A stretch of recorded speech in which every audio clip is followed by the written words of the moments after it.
Yeah, Good morning. dude. What Good. up?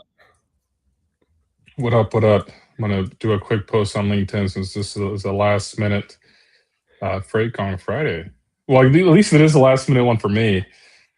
Uh, We yeah, we it does that brick background behind you does make you look like you're in like a tasteful like VC office. Looks that's like true. you're about to raise some cap. You're like about to raise a seed round or something like that when you sit Maybe I behind. should. Yeah, we should make a one of those posters, but just for you sitting in front of a brick background. Yeah. Did I like thought about like raising money and like I feel like I'm always like on the fence about it because in some ways like would it be nice to like raise maybe like $1 million and like try to like build out Freight Caviar so it's bigger and maybe more polished, more professional, or maybe just like I feel like there's a lot of opportunities with what we've created from like an audience perspective to raise some money and get bigger. But then I'm almost like I don't know, like I feel like I like keeping like control of it, and maybe not like I probably keep control of it anyway, even if I raise money. But like I don't know. I know we've Well, discussed this when you have about like investors, you have a fiduciary responsibility to grow the business, right? you know, And when you're and then so you'll always have that like that incentive, and even if they don't have control, they still have an interest in the business, and they're probably going to tell you whether they like what you're doing or not. And but also, dude, it's like I just you the stuff is polished. Like it's much more polished than it was a year ago. You know what I mean? yeah. Like, I think I was going through the magazine last night, uh and with Megan, and we were just like, she was like, man, this is like really good. Like she was reading the articles and stuff, and she's like, this is really good. She tore out my picture and put it in a frame and hung it on my wall. Wow, that's cute. Yeah, dude. Yeah, How about that? our next our next edition's coming along right now, so we're working on it. We'll be Yeah. out in the print shop in a few weeks, so that's pretty exciting. I Are can't you wait to still get printing the. it at the same spot? I think this edition, yes, but moving forward, I believe the fall edition will be printed from that print shop in Missouri. Nice. So, and I kind of want. You know what you're part of? You're reshoring. That's what you're doing. I'm reshoring to the You're states. reshoring manufacturing. That's what you're doing. I wonder if I could get like a grant from the U.S. government for Yeah, doing that. you should get like a tax break or something, like Yeah, for reshoring your production. You're like an yeah. American manufacturer. That's what you're going to be. I'm an American, yeah, American manufacturer. I guess you could say that. But yeah, so we have the third edition coming along. Yeah, I mean things are getting more polished. I'm just like, I think that the thing that Capital does is just it makes you move quicker. Like I do want to like eventually have an event. I don't know, like I don't know when and where exactly, but I do want to get into some form of events. Dude, Elk Uh, Grove Village. Grove Like Village. I like agree. unironically, I honestly think that would be a good event. Um, I do think that would be a really good event because you could the Freight Caviar audience is very like it's diverse, right? You've got dispatchers, and then you've got freight tech people, and then you've got brokers, and it's just like it'd be an interesting group to gather in one place. You know what I mean? And that's what makes events Yeah, interesting, is when you can actually gather, people who aren't always in the same room together.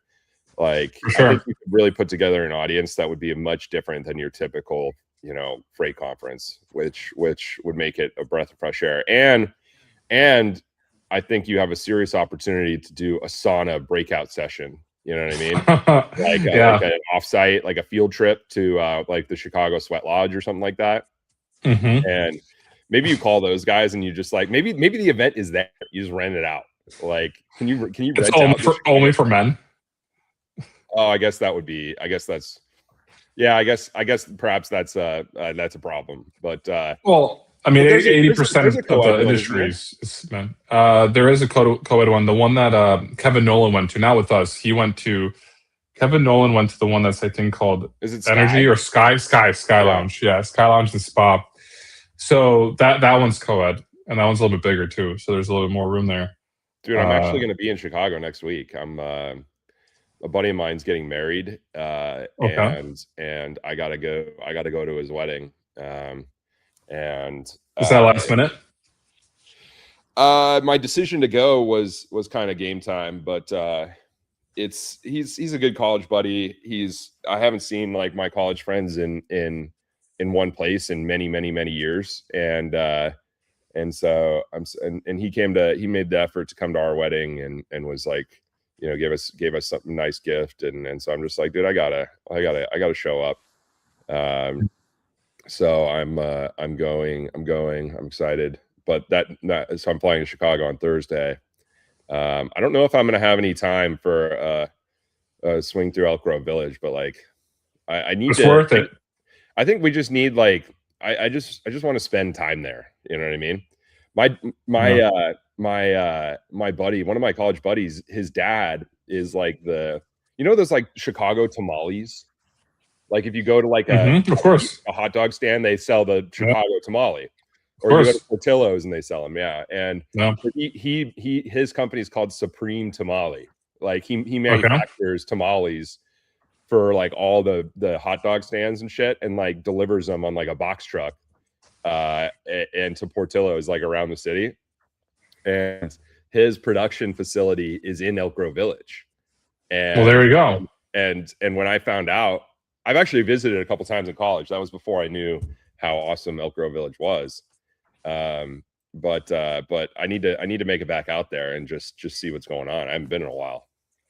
Yeah, Like, I mean, I went to. those Supreme tamales that we used to call my buddy the Tamale Prince of Chicago, which I think he essentially is what he is. Yeah, I mean, I was in Elk Grove Village 2 months ago, and there's a lot going on in Elk Grove Village. It's all industrial, and industrial parks, warehouses, next It's like to the basically airport, right behind trucking O'Hare, companies. right? It's Yeah, essentially right behind. it's O'Hare's O'Hare. backyard. Yeah. No. Yeah, Yeah, I mean, it makes sense to be based there. It's like you have good access. The interstates are right there. You know, like it's not in the outskirts. It's not too far from the city. I mean, it's almost like the idyllic, you know, American city. You know, it's interesting. I just thought about this right now, but I believe Elk Grove Village has a higher concentration of logistics employees than Chattanooga does. It does. I mean, dude, I think like I totally 80% Elk Grove Village. Like, what's the population of Elk Grove Village? Elk Grove. Do people live in Elk Grove Village, or is it mostly like I think some do. if we pull up a map and look at it, like what percent of the city landscape is industrial or commercial versus residential? Like, I wonder, like if you're just super plugged in, like, and you're in freight, like, are you just like, oh, I'm gonna go live in Elk Grove Village, like just immerse yourself in the business? You know what I mean? Like maybe that's the move. I think Truck Parking Club should have an office there. Hey man, there are worse ideas, honestly. Like anywhere where there's a large concentration of trucking companies, like that makes sense. I totally agree. I don't know why more freight brokerages don't have offices in Elk Grove Village. If you think about it, like you're like all these guys sitting in downtown Chicago. You know what I mean? Like if you're in the loop and you're a freight broker, like you're in the wrong spot, buddy. Like you're not with your customers. You know what I mean? Like you're not with your carriers. You're not close. Sure. And So you need to be immersed. Okay. So at the end of the day, like we've been hearing for years, I would say Craig and Freight Alley propagate this propaganda that Chattanooga has the highest concentration of logistics employees in the United States. Turns out that's false, and I think we have to write about this. It's Elk Grove Village. Breaking news. Without that needs to be the poster. Let me make that poster real quick. Oh, I forgot to post those that you made with Ken a couple weeks ago. Those kind of were really, really good. Maybe we should share those now. But yeah, like so if you're specifically talking about the concentration of logistics and supply chain employees, Elk Grove Village is likely higher than Chattanooga, even though Chattanooga is one of the strongest logistics markets in the Southeast. So Elk Grove Village sits directly next to O'Hare Airport, one of the largest air cargo hubs in North America. It is surrounded by a massive concentration of freight forwarders, customs brokers, 3PLs, trucking companies, warehouses, and air, ocean, import-export operations. The village itself has only 33,000 residents, but contains one of the largest industrial parks in the United States, creating an unusually high jobs to residents ratio focused on logistics and distribution. So, interesting. Yeah. Well, there we have it. I think. Well, we were going to do an Elk Grove Village featured like magazine this edition. It's not going to be this edition, but the next edition, or I guess when we're thinking about the future, it should be.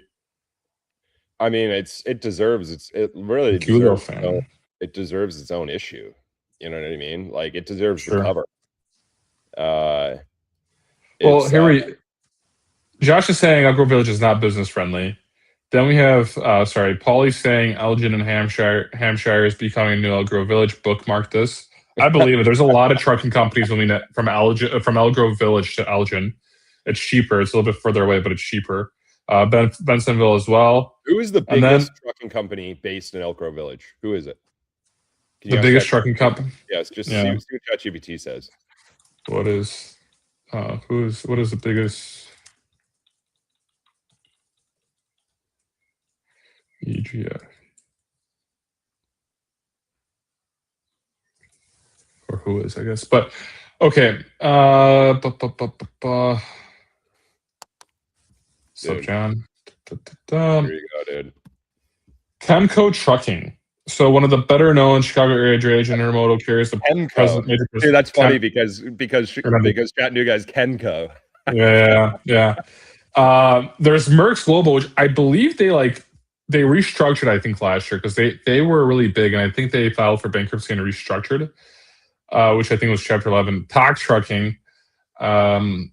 So yeah, I remember working at Tox Trucking. Patriot, I thought, went out of business. I think a few of these went out of business. Dude. Vista Trans. I actually know the owner. I used to work with Vista when I worked at Trimble. So I met the owner of Vista at the Freight Waves conference a year and a half ago. Oh, really? Yeah.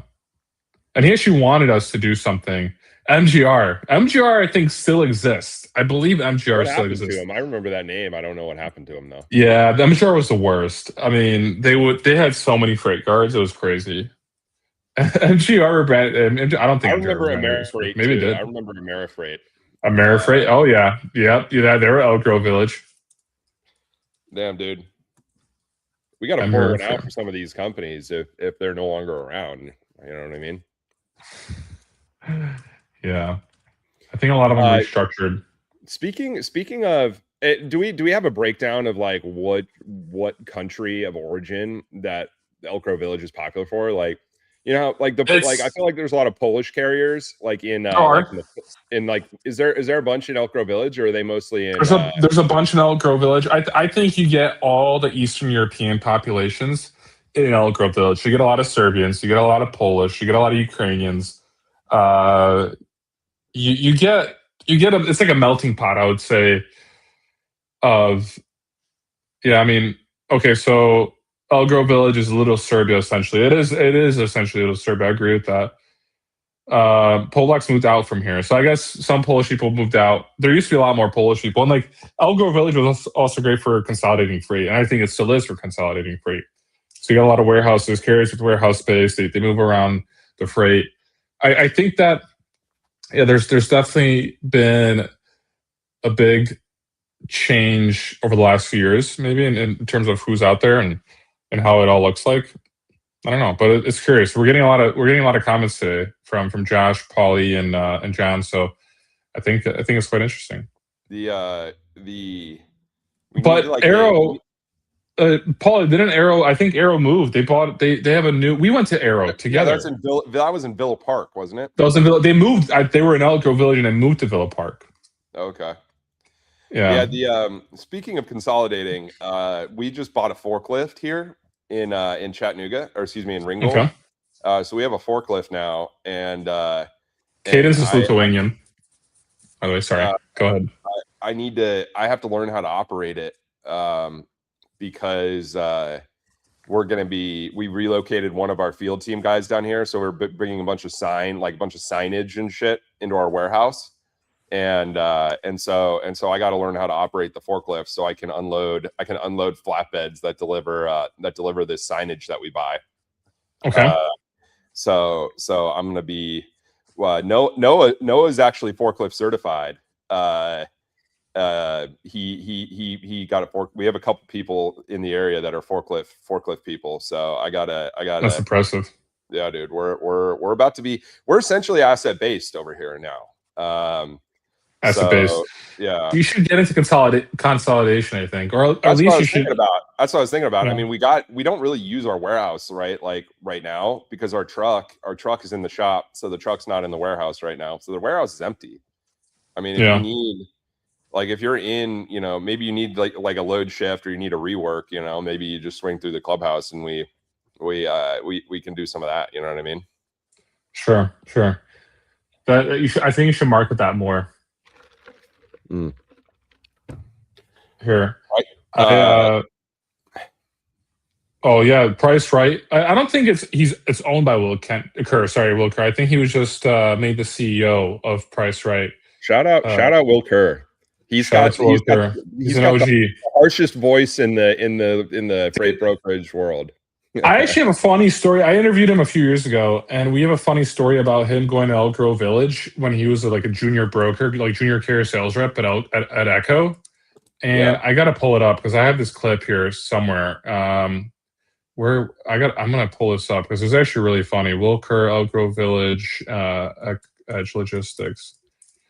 Let's see here. We gotta get John, supply chain CEO, on Freight Gong. I agree. He's been cooking. He lives in Chattanooga. Yo, John, come down to the clubhouse sometime. We'll get you on. That'd be cool for sure. Okay, wait. There's no chapters. Okay, I'm gonna first play this clip. So I was in Moldova this week, actually, and funny enough, I went to Moldova for 3 days. And we posted this clip, so I'm gonna share this clip real quick where we posted. So this is Bob right here. Bob's joining us here at 9 a.m. Central, 10 a.m. Eastern. We're about to find out what people do in Moldova. Let's ask this guy how he got to afford a nice car like this. Sir, I wanted to find out, what do you do in Moldova to be able to afford such a nice car? I dispatch trucks in the United States of America, but I do it from Moldova. That's very nice. What does dispatching trucks in America exactly look like? Cutting rates for owner ops, consolidating loads. Jesus. Double brokering, exactly. Triple brokering. You heard it from the front lines of Moldova. Yeah, we posted this on Instagram, but we deleted it. It just I guess people didn't people were wondering if it was staged. The yellow commented saying, "Tell me this is staged," and I was like, okay, I thought it was kind of obvious, but and then what was interesting, I had so Darren from Care 401 said that Moldova is second on the list for freight fraud after India and is followed by Pakistan. I don't know where this statistics come from, because I don't think that's true. I really don't think that's true. What would you think the list is? Well, okay, according to Highway came out of the list a few months ago. Highway's list was Serbia, India, and Pakistan. Okay. And then like what I've been hearing a lot of from is Uzbekistan. And Moldova is a super small country. So Moldova is 3 million people. Yeah. So it's like the size of, I don't know, maybe like the per capita fraud. Per capita fraud. Yeah. Dude, the per capita fraud. Yeah, I mean, maybe I don't know, but yeah, I mean, that's a lot of people were tagging Secretary Duffy. Tagging. Secretary Duffy. Yeah, but yeah. So we went to Moldova. We'll have some interviews and a video put together here in the next few weeks. Okay. There's a lot of comments here today. People are cooking. Go ahead. My question is we need like every one of these countries has like the thing that ties them together is their love of saunas. Big sauna cohort, right? And I feel like every Like, is it fair? You've been to saunas in multiple countries. Is it fair to say that there's like a style of sauna by nationality? Is that a fair statement? Or are they mostly the same? I'm just curious. So the sauning experience, I would say, like I think Moldova has some saunas. Ukraine is big into saunas. Russia is Belarus. Like you had to go more north. Like Serbia is not a big sauna country because like it gets super hot during the summertime in Serbia. And like I mean like I never saunaed in Serbia before. So I have not saunaed in Serbia. Like Poland has a big sauna culture. I would say like yeah, it's I would say most of them are more or less the same. I remember when we were with Kevin, we were sauning, and he had that hat that was like a sauna hat from a certain country. It's Azerbaijan. Azerbaijan. Oh, got it. Okay. Yeah. And so like there was a lot of heat or like a lot of I guess politics between Armenians and Azerbaijanis. Yeah. And so like when we posted that, I got a lot of hate, or like a lot of Armenians were hating on the fact that he was wearing a hat with an Well, they like fight all the time, I think. Well, yeah, they had war for many. Here, so I have the clip with the Will Kerr story when this came out October 2022, where he talks about his experience with like Kira from Elk Grove Village. I'm gonna play it real quick since I haven't. Here, 1 second. I'll just maybe go back. Unmute it. As long as underweight, right? So we were doing it and we were getting away with it for the most part, and it was going fine. But I booked one of them. It was from Arizona to Chicago, and about 2 days into the transit, things started going wrong. We had a flat tire in Cape Girardeau, Missouri. We had, I hate when that happens. You blew a U-bolt in the drive shaft or something like that. The next day, and we were waiting for a repair and blah blah blah. I was getting the classic, west side of Chicago run around, and this carrier that we had booked happened to be from the Elk Grove Village area, and had a number of trucks, and this was long before tracking, GPS tracking, and all that. So we just really didn't know what was going on. So Jake Halprin. So Jake's my old boss at Everest, by the way. Yeah. Got in Jake's car and we drove out to their office because we couldn't get him on the phone. And Jake walks in. I was like 21 at the time. All right, I have no idea I'm terrified. I'm like, these guys are gonna kill us. I was like, we're gonna go into a carrier's office in Elk Grove Village and tell them that that they screwed up and like we're mad at them. Like, they're gonna kill us. So we went in and Jake immediately. We look and there's this like whiteboard, kind of like that one right there, and then like all the loads. Yeah. And there was like two things, and there was one that was over the road, OTR over the road, and there was one that was rail. And there under the rail, we saw our load. And we were like, oh, so you railed it. Great. When can we get it back? Like, what's going on? Like, I mean, like, you weren't supposed to do that, but at least it's not stolen. Like, do you know how much 40,000 pounds worth of copper is worth? How much? At the time, it was like $400,000. Was it insured for that much? And I think now it's like $1 million.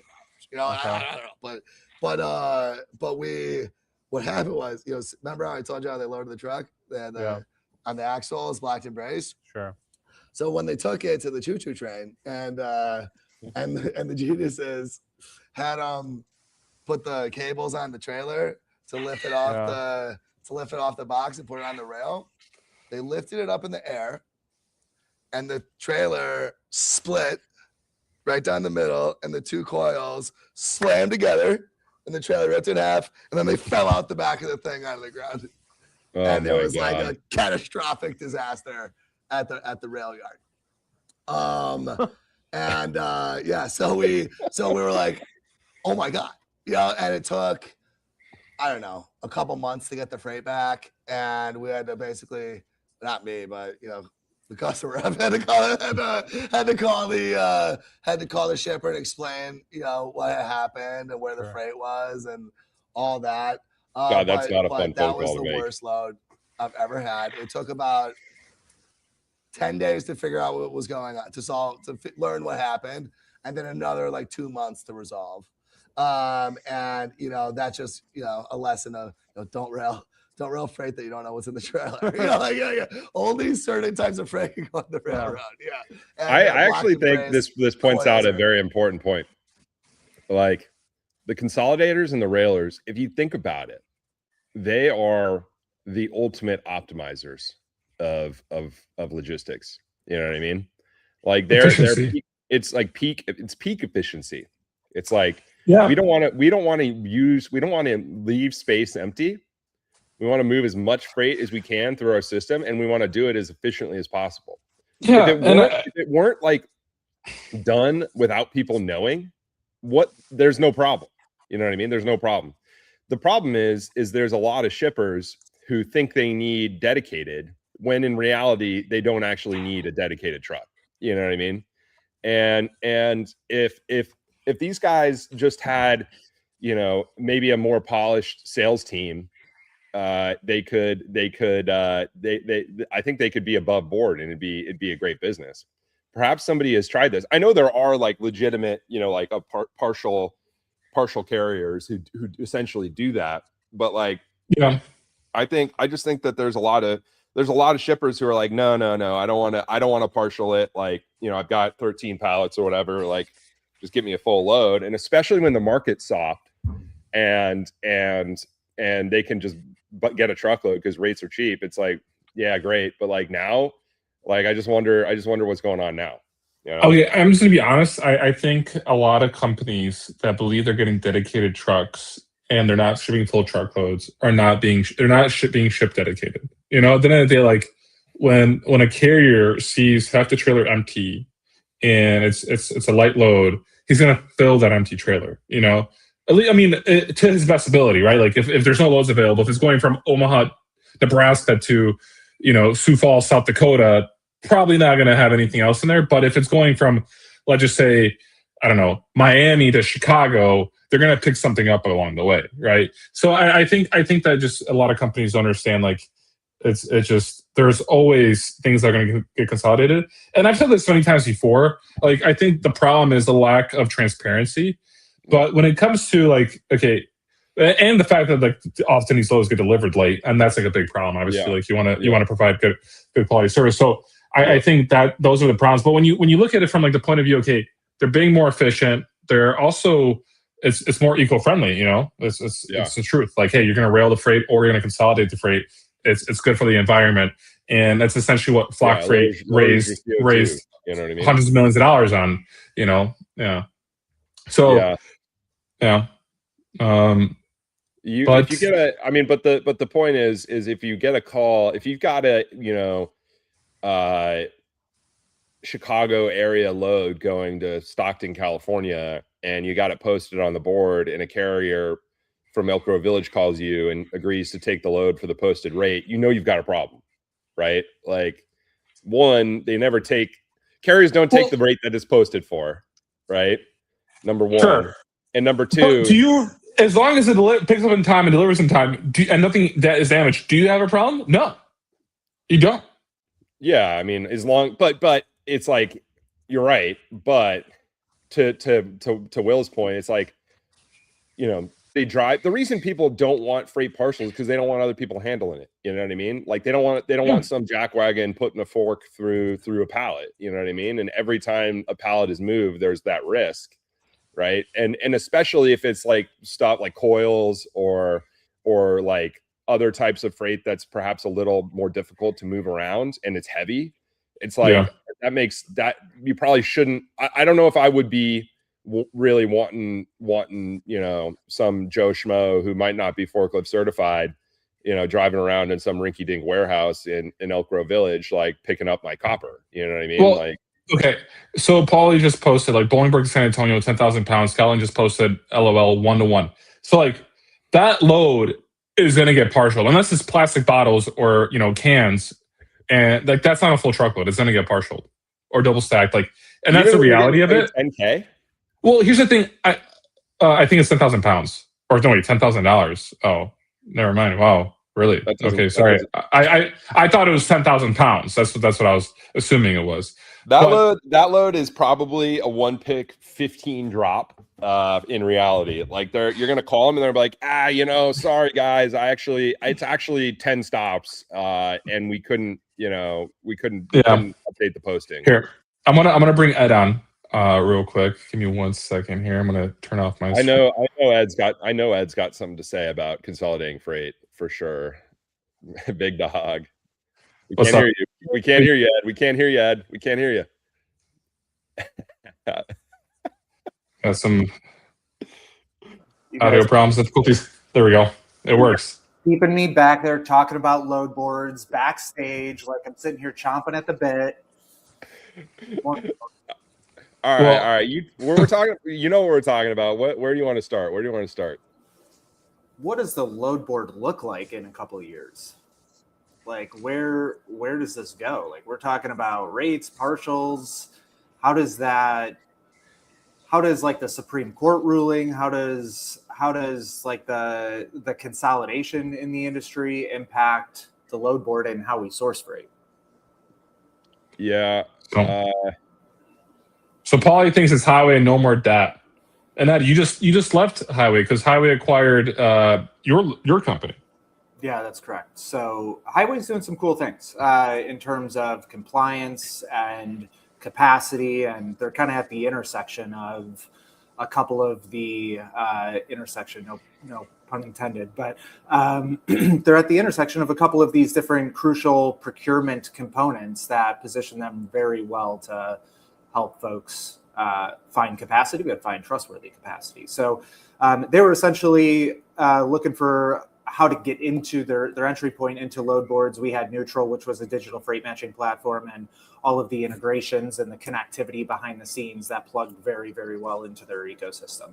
So obviously they already have a ton of carriers, they already have a ton of brokerage clients, and they have a ton of respect and trust in the industry. And that's kind of their play is trust. So it was a great fit, but I think Highway is one of those potential scenarios of completely disrupting the legacy load boards.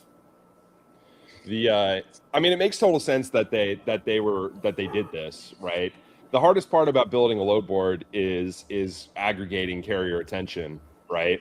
And they've essentially had that going on. They've been aggregating carrier attention because brokers are getting carriers to onboard to Highway to work with them, right? And they've got this massive audience of carriers that they've naturally acquired through just like the business operations for their main product. And you do that for a couple of years, and all of a sudden you build just like a high quality audience of carriers and who are all familiar with you. And it makes total sense. Yeah, there's a really common misconception when building marketplaces, and anybody that's built a marketplace before will talk about, if you own the supply, you win. Supply is the harder side of the market always. Yeah. There's a lot of folks that haven't studied marketplaces or never tried to build one that have this misconception of, if you build it, they will come. Yeah. If we have all of the loads, the carriers have to come, right? And that couldn't be further from the truth. So I think, to your point, like Highway is very well positioned where they have trust on both sides. Now, I'm not going to say that that's perfect. Like, I think everybody knows that Highway has some brand reputation issues, especially with the smaller carrier that they're working very hard to repair. And they're kind of stuck between a rock and a hard place with, well, our brokers are requiring this, but like also we want to support the carriers too. And that's a very delicate, tricky balance. So they have this leverage, they have this density within the network that I think is super powerful. So I'm curious, when did Highway acquire Neutral exactly? When was that? July 5th, 2025. We tried to close on the 4th because I wanted it like an American deal, but we couldn't get it done. Okay, so Highway acquired Neutral, and then you were at Highway for I think a few months, right, or maybe half a year. How long? Yep, 6 months exactly. So we served Okay. out the rest of the year there and left Mhm. on December 31st, 2025. Okay. I'm just curious. Were you planning on when you sold Neutral to Highway? Were you already in the back of your mind like thinking, okay, I'm gonna do this just for half a year and then I'm gonna be out, or was it just kind of like you got there and then you're like you realized, okay, I want to be on my own again. I want to be an entrepreneur again. So we had that conversation before terms were ever finalized of like, do I really see myself being a lifer at Highway? And everybody kind of knew the answer to that. And it was like, I'm a builder, and for a business that size and going down the path that they are, which I have a ton of respect for, like I'm not, this isn't a negative whatsoever. It's just not for me.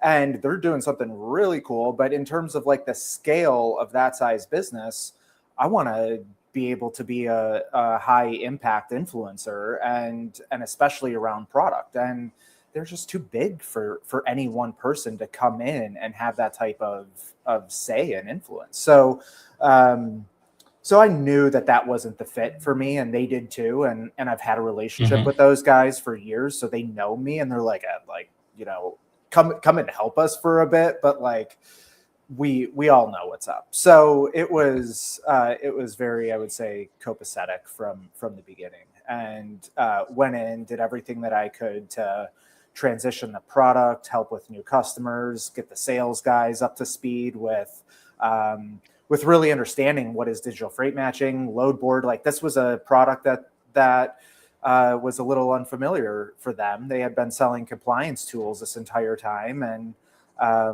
so it was fun. And I didn't know exactly what I was going to be doing next.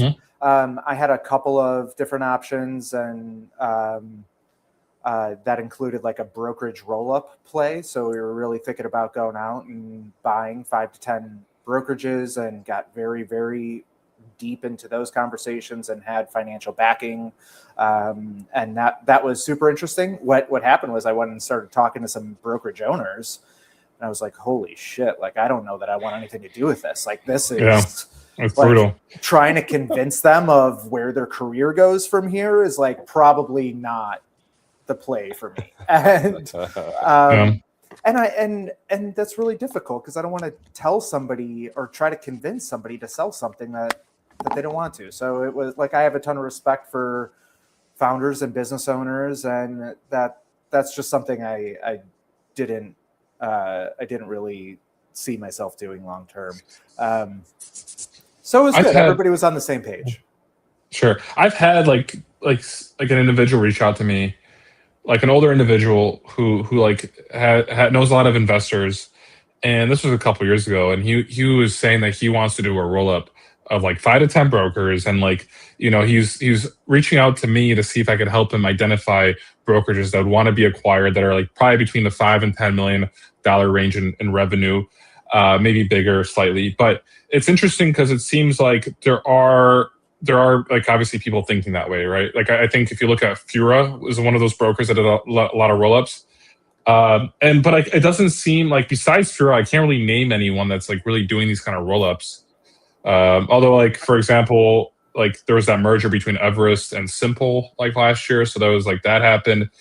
But it just overall, it is interesting to hear you say that was kind of an option on the table, because there is like, I'm just curious how that looks like. It isn't. I mean, one potential side effect of this whole Supreme Court thing is the structurally smaller brokers are potentially at a disadvantage. Because shippers are like, oh, we only want to give our freight to like big companies, right? There's talks of like, show me your financials before I give you any freight, before I give you a big contract, stuff like that. Like, is a side effect of this, like, just naturally the landscape is better. Large brokers are at a strategic advantage, and therefore small brokers, like, they're just going to be in a good position to like sweep up a bunch of small brokers over time.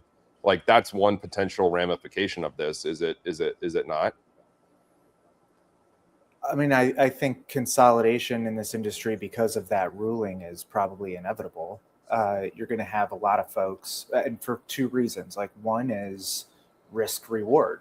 You have a lot of people that have just been grinding over the last couple of years that have, I mean, think about the business owners that are making, pennies on the dollar.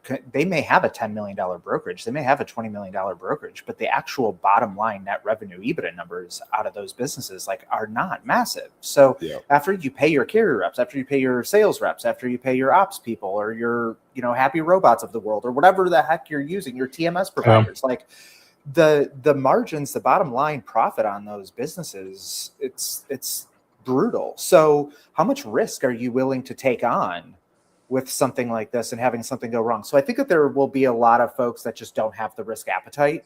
But then I think that there's also a lot of folks that just won't have the capital to be able to invest in a truly compliant business.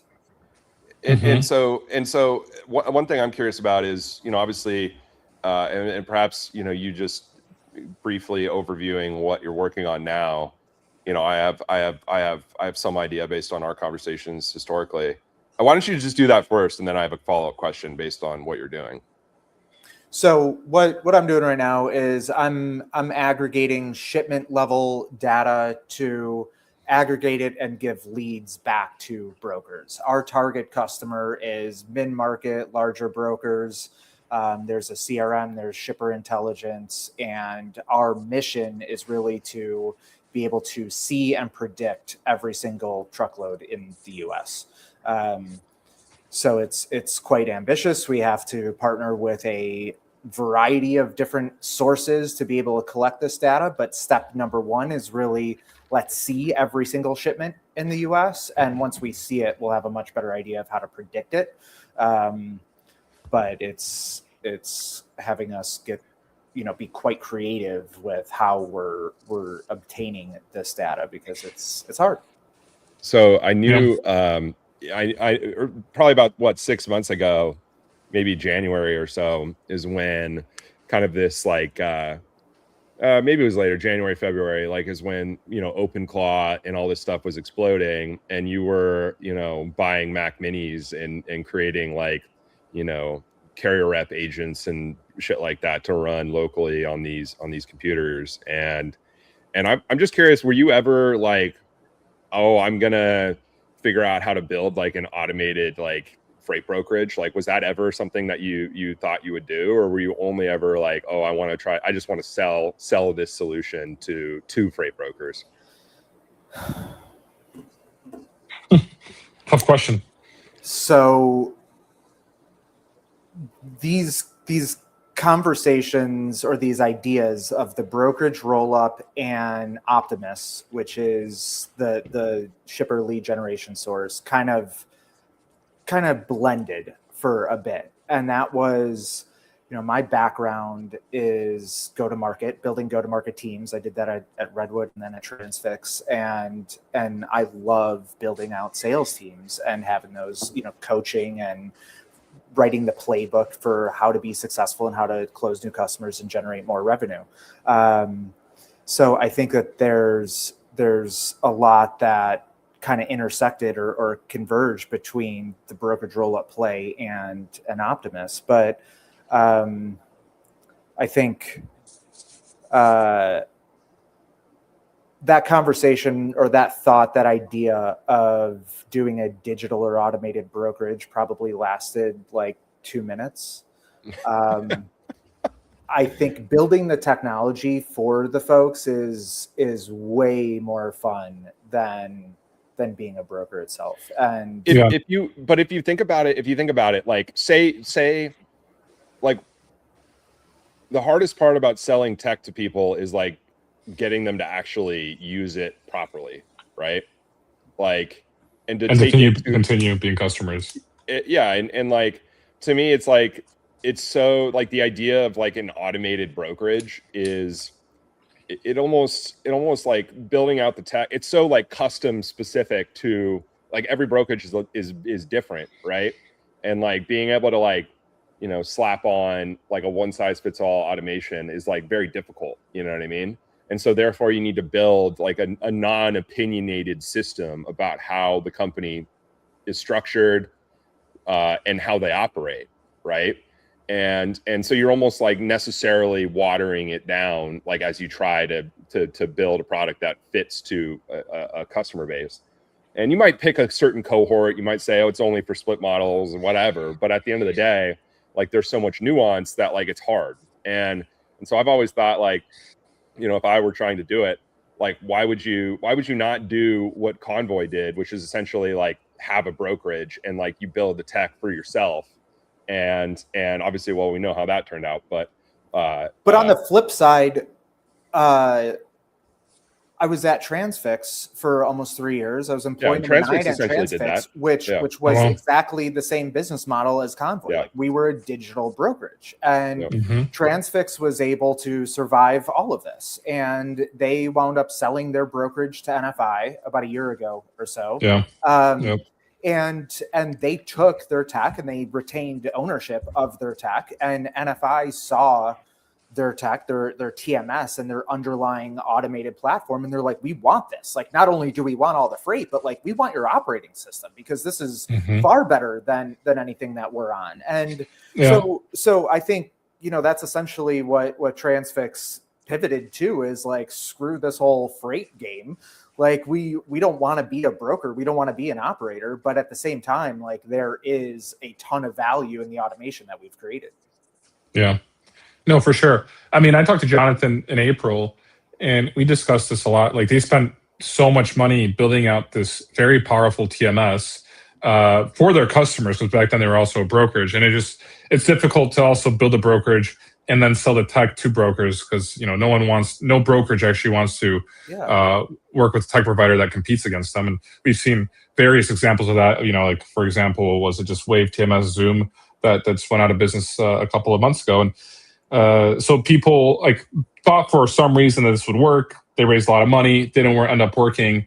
But for Transfix, I think they obviously did the right thing, and they pivoted in time to where like they have a very powerful TMS right now, and I think that's just like now it's the important is just to get the word out there to make sure that brokerages are also buying the TMS. So that's interesting. And I think their strong suit, like where they really leaned in hard in that pivot, was their rating algorithm. Like I think that they were both helping companies understand their true costs to procure a truck, which is something that a lot of people don't understand. Like a lot of people rely on generic market rates, and for the folks that have had to manage a P&L before, that you don't buy at market rate on every single lane, and that you have different carrier relationships, and those different carrier relationships impact your profitability or your cost on certain loads. And what you buy for and what you sell for are mutually exclusive. And this is a conversation I was having yesterday. I was talking about spot rates with somebody. I was like, do you have contract data? Like, I really want to understand the contract market a little bit more. And I'm sitting there talking about it, and I'm like, and just to be clear, I'm talking about contract on the carrier, the broker to carrier side. And he was like, what do you mean? I was like, just because you go out and you have a contract lane with Walmart and you're winning 20 shipments a week, chances are most, I don't want to say shitty brokers, most brokers are going to move that with 20 different carriers throughout the week. Yeah. And there's a huge disconnect between like what contract freight is and are you talking about the buy or the sell side? And I mean, that's where I think the good from the average start diverging a bit.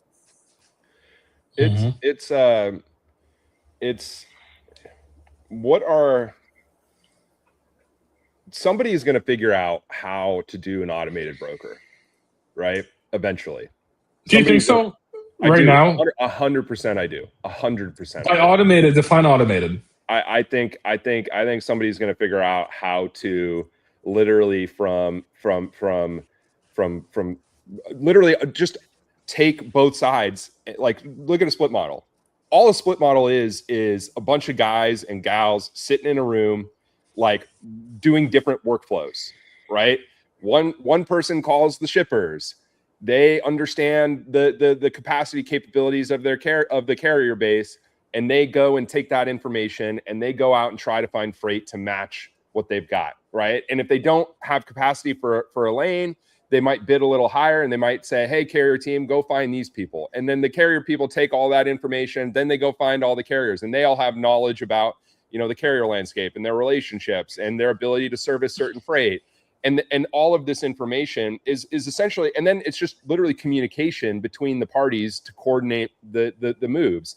There's nothing about that operation that is anything other than just like information moving around, right? There's no, in my, so I from the understand carrier it's side of things, incredibly difficult. So carrier procurement would be automated. Yes. Why not? Why would it but not? Okay. Yeah, I mean, sure. That's fine, especially in a slow market. That's fine. But now, when it's a hot market, and it's an incredibly hot market, you need to get on the phone and you need to negotiate. Like, and especially like even Paulie was saying how like, and I've been hearing this a lot. Like, getting phone calls from all these AI operators is getting annoying. I think no one wants to talk to AI. They need to talk to human. You know, they want Reed to call them, who's been working with them for 3 years. Eventually, it's going to be indistinguishable. Okay. Here, hold on for a second, because I have some takes on this one. So when I was building out Neutral, we charged a flat dollar amount per booking that we were able to obtain for our brokerage customer, and there was different levels of booking depending on the different layers of value. So, for example, if I brought you that carrier, assigned them to your load, pinged highway, they were compliant, 2 thumbs up, good to go, we'll go ahead and actually change the status in your TMS from available to booked, send out the Raycon for you, your Raycon, and you never had to pick up the phone. They'll track and download your app or whatever the special instructions required them to do. Now it gets kicked over to the ops team, and they wind up picking up the phone for the driver and like actually dispatching, or, you know, I know that's not the right word, but having the conversation with the driver. So that was a $20 booking, because the cost for a broker to procure a truck is more than $20. So what we would do is we would come in and we would say, we'll go ahead and book this for $20. But there was a lot of instances where we would send a carrier an email, we would have a AI voice call, we would push it into their own TMS, the carrier's TMS, and they would run a search in their TMS and see that neutral load, and they would click on it, they would bid on it, or maybe they just picked up the phone and they called, you know, their boy over at the broker to book it directly with him. In that case, we acted almost like a marketing or an advertising agency, where we knew that there was an impression on that user's screen, and then we would see it in the TMS and be like, we had eyeballs on that load, and 14 seconds later it got booked in your TMS. Like, we know that there's a correlation between our work there.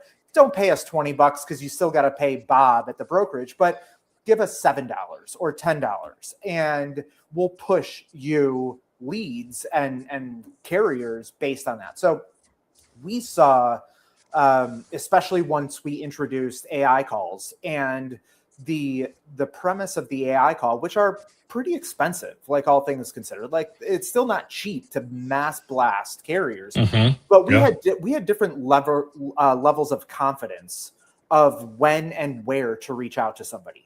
So we oftentimes set that bar at like, we need 95% confidence that this carrier is going to take this rate and take this particular lane.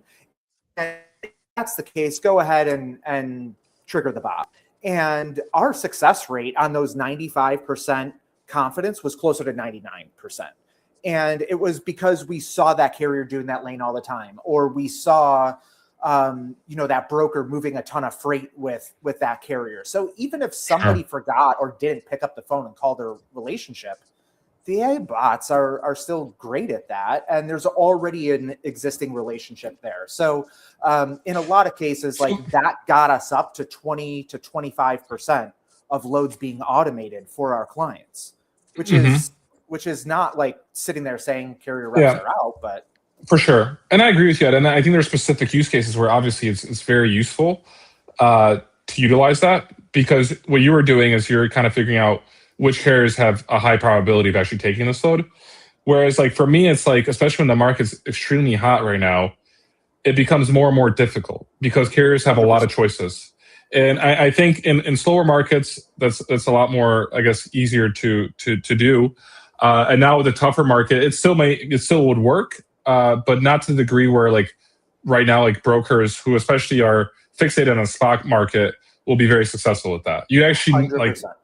I mean, we operated in 2020. We operated at the beginning of COVID. We operated through COVID, and there was a big cycle change throughout 2020 to today, or even 6 months ago. So like we certainly saw those numbers change, and it's like every other part of your business. It's going to cost more to procure a truck when the market's tight than not. It's Ed. I mean, like, short answer, like, do you think it's possible to create a fully automated freight brokerage? I think it completely depends on your definition of fully automated, but I think maybe the better way to define that is like a revenue per head. And like, can you truly get to $100 million brokerage with 10 people? Yeah.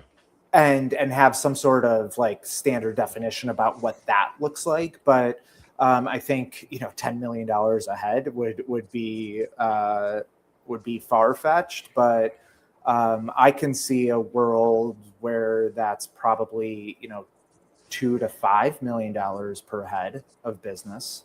And I think like this is the age-old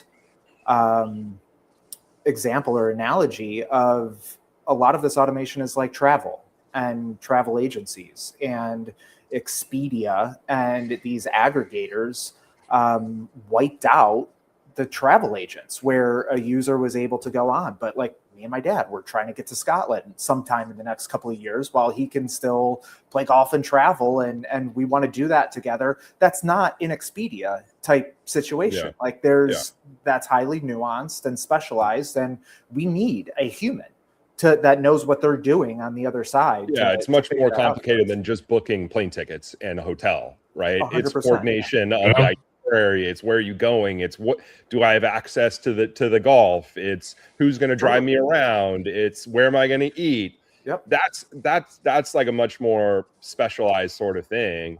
And there's niches, there's riches in the niches, as they say, and that makes total sense. But like my thought process to answer that question is purely based on the velocity with which the tech is improving. Like it is there's already a guy in here in the comments saying that the AI voice is getting so good that it's hard to tell. It's very soon it's going to be impossible to tell. Impossible. And at that point carriers want to get paid. And a carrier, of course, they're going to be comfortable first and foremost working with the people they know, but eventually they're going to know these people too, literally. And there's going to be specific agents programmed to work with specific carriers. There might be an agent per carrier that knows their business better than any human ever could. Yeah. Right? Like that is all possible. That's all possible. Well, it's also difficult. So I think that there's the adoption curve piece and there's the possibility curve piece. Like I think anything is possible at this point. Like the way technology is going and the direction that it's going and the pace that it's moving, like anything's possible. I mean, Anthropic has said in the last 24 hours that they want like government oversight to hit a pause button on like the development of AI because it's getting so crazy. So like I think they're just hyping up their IPO, dude. That's what they're doing. Totally. So, but then you have the flip side of like, where's the adoption curve in all of this? And the carrier adoption curve is a very, very important variable in this equation. But like as an example, and this was in the first 2 weeks that we released our AI agents a couple of years ago when we were doing this matchmaking stuff, we had a driver ask the bot to name the first 11 presidents, and it did. And then it asked to reverse it 11-1, and the AI bot did. And the driver was like, son of a bitch. All right, how much are you paying? And how much are you paying? Like, fine, go ahead, send it over. So like it identified it was a bot then still wanted the revenue because that's how they make money. Yeah, so, carriers want to get paid and they want and they want no issues and they want to work, they want to know that the load they're getting sold is there, they're going to pick it up, they're going to deliver it, it's reliable information. At the end of the day, they're in business to make money just like everyone else. And I think this whole like, you know, we haven't really talked about the shipper relationship and how that really works. But the ramifications, like, so I, you know, to your point about this 10-person, $100 million brokerage, like their cost to operate is going to be so much lower. Their cost to service a load is going to be so much lower than everyone else that they're just naturally going to be able to outcompete and outbuy essentially everybody quickly. And that's just going to force the hand long term of everyone else. That's just what's going to end up happening. People are going to have to get skinnier and skinnier and skinnier. They're going to have to be able to, you know, what do they say? 12-13% margin is essentially what you need on average to be able to operate a traditional brokerage. It's like, what if that number is 6%? What if somebody else is able to operate at 6%? Yeah, it will be. And that's going to be what forces the move, because then all of a sudden the shipper is going to be like, yo, dude, like this robot keeps calling me. They know exactly what loads I have because they use Optimus. They know exactly all my fucking lanes, and they're quoting me 20% less on every single load, and then they do them all. And they've got a better understanding of the carrier landscape. They're able to cover loads more reliably. Like they have partnerships with AVs who are doing highway to highway load transfers and having the drivers waiting for that shuttle to get there to do last mile to lower their cost on the actual capacity. Like, it's all covered. This reminds me, have you seen the video of like from this, I want to say it was from the 80s, of the couple being interviewed on TV after they said that they have to start wearing seatbelts, or after they can't have a beer in the car anymore. Like, man, I'm just trying to have an afternoon beer and driving down the street, man. These goddamn communists! Like, if I work my ass off all day, why can I not have a beer on my drive home? It's like, who's to sit there and tell me I have to wear a seatbelt? So it's like, I think it's. I mean, that's an extreme example, but like that's the truth. It's just there is an adoption curve in all of this. And Ed, do you have to go right now? No, I could jam. Okay, because bring Bob on, Paul. So Bob owns a fleet. Bob. Wait. We have to wear seatbelts? Since when? we can't drink beer while driving? I thought that was still my choice and my decision. Still is. It is, Bob. It is. You just might get ticketed. So Bob and I were in Moldova at the beginning of the week, and now Bob is back in Charlotte. So Bob's what'd you miss when you were on vacation Euromaxing? What'd you miss in the freight market? What's going on at Moon Express right now? I didn't miss much. Everything was good. They were just a dumpster fire, and that's about it. But everything else was pretty good. Everything went pretty smooth. I have an amazing team. They did a good job, so everything was pretty good. I'm actually pretty happy about that. But I heard that the market has been kind of blowing up, you know. So, are you seeing that? Yeah. I honestly think it's only going to get worse. I was in Chicago yesterday. I was meeting with a friend, and a lot of the drivers are getting letters in the mail right now, the non-domicile, they have 7 days to pretty much go to the DMV and downgrade their CDL. So we're going to lose a lot of drivers right now. I have 7 drivers like that. So essentially, one third or 1/4 of your fleet. 1/4 of your fleet is non-domicile. So 25%. 1/3, pretty much. Yeah. 1/3. Yeah. Wow. Yep. And they're really good drivers. You were saying. And like we talked about it with you, Paul. Like some of them are literally some of the best drivers because they drove in Europe. They understand what the Europe, you know, like the roads are way tougher in Europe. It's way more strict there. They go through different countries. They technically don't even need to know a certain language, right? They can go to a country not even understand the language, but they know how to drive, they know how to operate a truck, and here they're losing their license. So it's going to be interesting to see. And I assume they all speak English. Most like good English. It's not like perfect, you know, but they understand. They understand the signs. They understand. Hey, just the pickup, go here, go do this. It's not like amazing English, but they understand it. Yeah. And you could just have your little AirPods be your translator for you Yeah. these days. Like you could go anywhere in the world now. It's Yeah. Yeah. They even have incredible. glasses now that translate stuff. You know. So Right. yeah. Yeah. So what are you gonna do? I have to hire new drivers now. Like I'm literally right now. I'm about. It's on my list to do today is to post an ad and start, you know, recruiting more drivers. Where do you post those ads? Where do you find the best recruiting platforms? I mean, I have an Instagram page that I run, USA Transportation. I'll post it on there, and then probably like on Indeed or Craigslist, and then honestly just there. Most of the time, I actually never recruit usually drivers because the drivers that work with us, they usually are the ones recruiting. So like most of my driver, I would say 98% of my drivers were literally recruited by my drivers. So like they worked with me, you know, they see that everything is great here, and then they're like, oh, my friend is interested in a job. Hey, I know this guy, he's interested in a job. So they'll bring actually their own drivers here.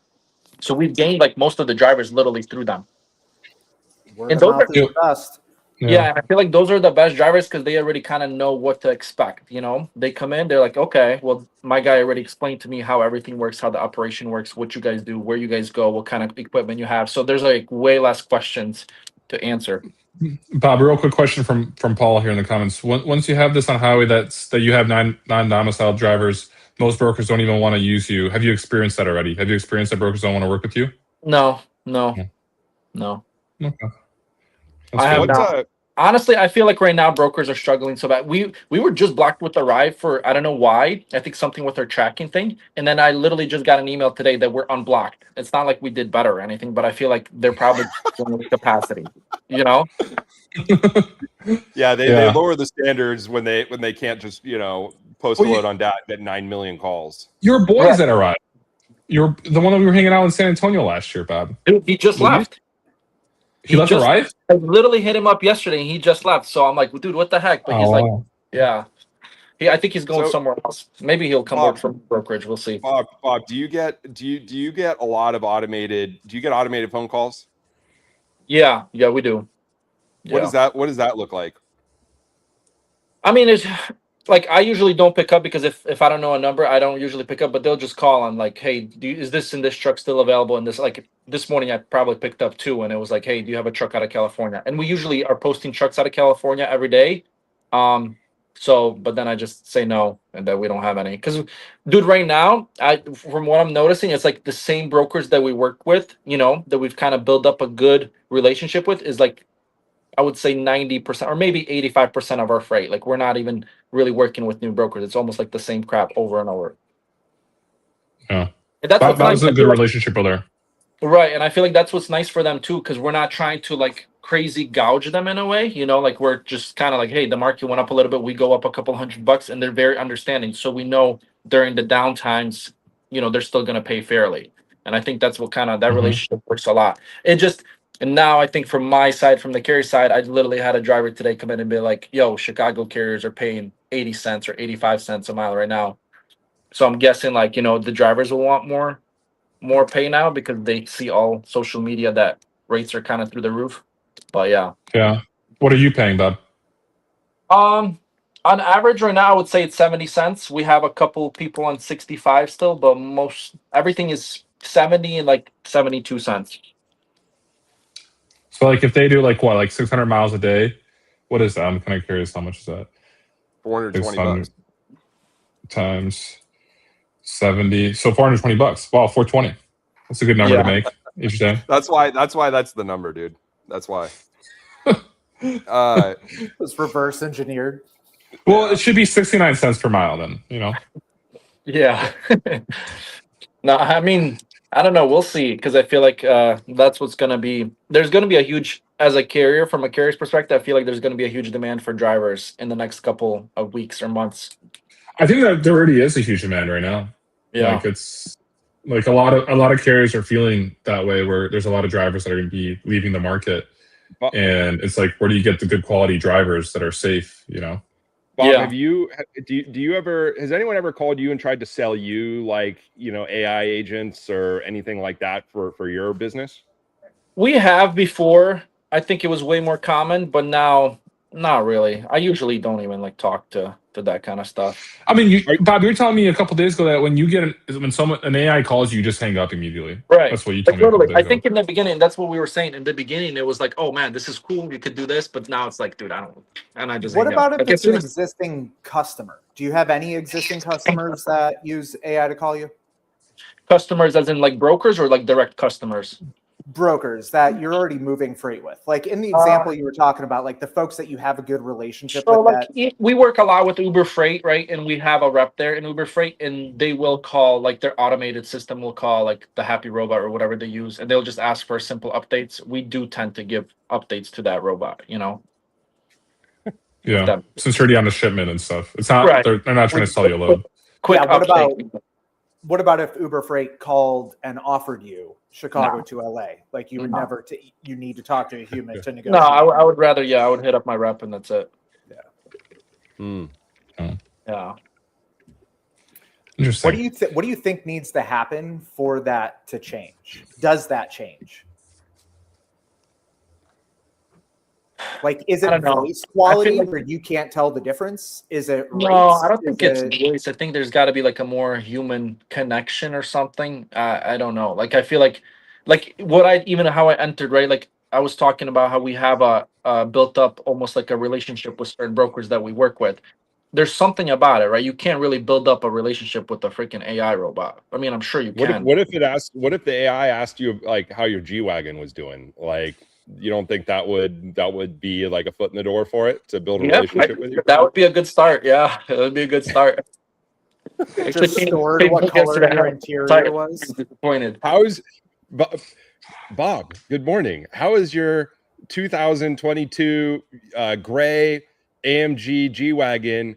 How is Brabus. it doing today? See, you would have thought right away. Brabus. He's got the It's real not boy gray. version. It's olive metallic or something like that. You know, it's an olive color. It's like a green color. And like he posted a story on Instagram yesterday driving and saying it's good to be back in Charlotte.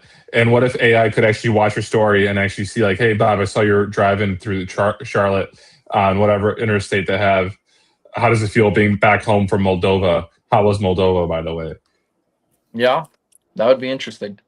I would have a friend. That would be kind of more fun to talk to, right? Because then you're like, it kind of knows you better. What you're trying to use, if you're trying to just build up like a, I mean, I don't know, dude. I probably wouldn't, you know, but some people out there probably would. It just, I think, like right now, I use ChatGPT for a lot of things, so it's useful. I'm sure How AI. do you use it? How do you use it like in the business? Just like creating an ad, or like if I need to have a breakdown for a meeting or something, I'll have it, you know, I'll write up like a little thing and have it more organize everything. I don't use it like deep, but like simple stuff, I'll definitely use it a lot. I would say I use it a lot. It's definitely made by What about your dispatchers? Like, do they use it at all? maybe to write an email to a broker, be like, yo, sorry, the shipment is running days late. We had a breakdown, you know, make it explain why it's running late. That's actually funny because that was pleaseadvise.ai when I made that in 2023. It was essentially the excuse generator. That doesn't work anymore, right? Please advise that AI. No. I think there's a market for it now, and you could probably charge like a couple dollars a month for the AI tokens and stuff. Yeah, probably. Yeah. Bob, how do What are you guys doing? What were you guys talking about today? One second, Bob. But do you had a question for Bob, and then we'll go into what we talked about.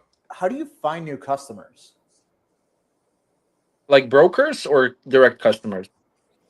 Whatever your Customers, we honestly definition. don't have that. We don't have that much customers like direct. We have like a church we work with, and then just a couple. We run like once a month. We run a thing for them because they have these pop-up, you know, Elevation Church.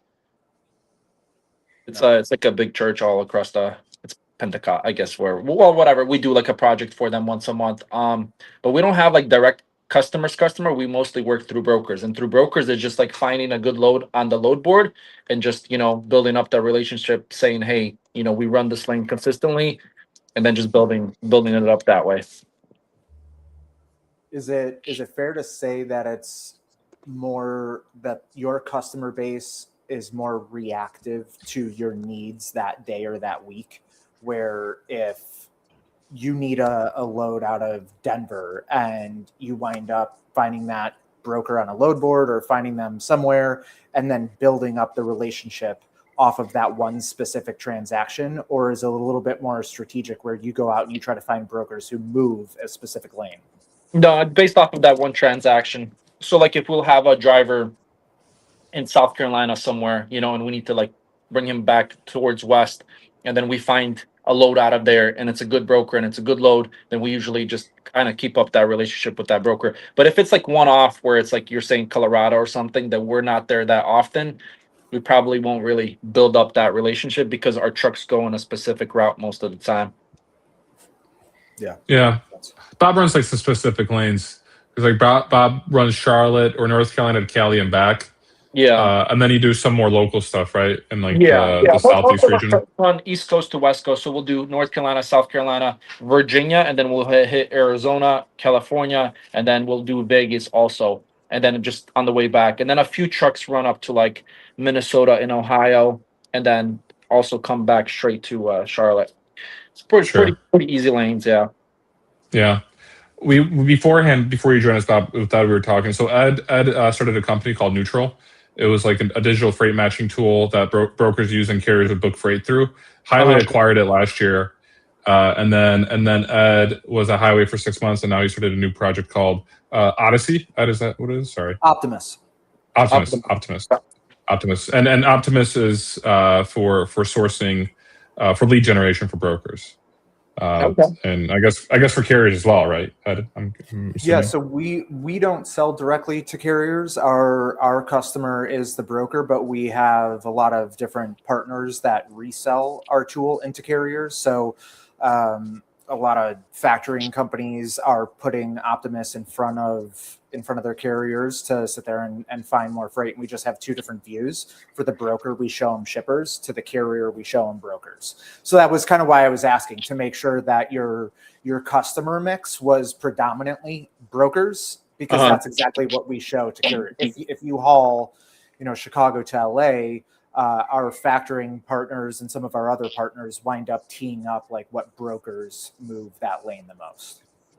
Okay, so like I would get an email saying, "Hey, there's this and this load available," or how would that exactly work? No, if it's more, it's much less, I would say, transactional than that. Like I'm not trying to be a load board or connect a truck to a load on a transaction. I'm looking to facilitate relationships that you have this consistent need and you have this consistent need. Why don't you guys go and have that conversation about where there's a strategic overlap so you can actually fill gaps in your network? Oh, nice. So like I'll just say you need help North Carolina and Cali. I guess Ed could help you provide, or the factoring partners help you provide essentially information on which brokers move a lot of North Carolina to Cali freight. So that way, and then you could reach out to them and be like, hey, I see you guys run this lane a lot. We have these many trucks available each week. Nice. Okay, that makes sense. Yeah. But Bob, what was your takeaway from Moldova? How'd you like Moldova? It was fun. It was definitely an interesting time. I feel like like I said, it kind of reminded me of Ukraine a lot because I used to live in Ukraine and would travel there a lot. No, it was good. I feel like there's a mix right there. There's a mix of, great people that actually do a fantastic job and, take care of everything. And then there's a mix of a little bit of sketchy stuff going on. So I think, but just like in every country, I feel like in every country, every state that you go to, that there's every business that you're in, I'm sure there's a little bit of sketchy people here and there. So that's what I thought of it. Yeah. I was definitely surprised by some of their salaries, that was kind of interesting to me. So what are they making? A lot or a little?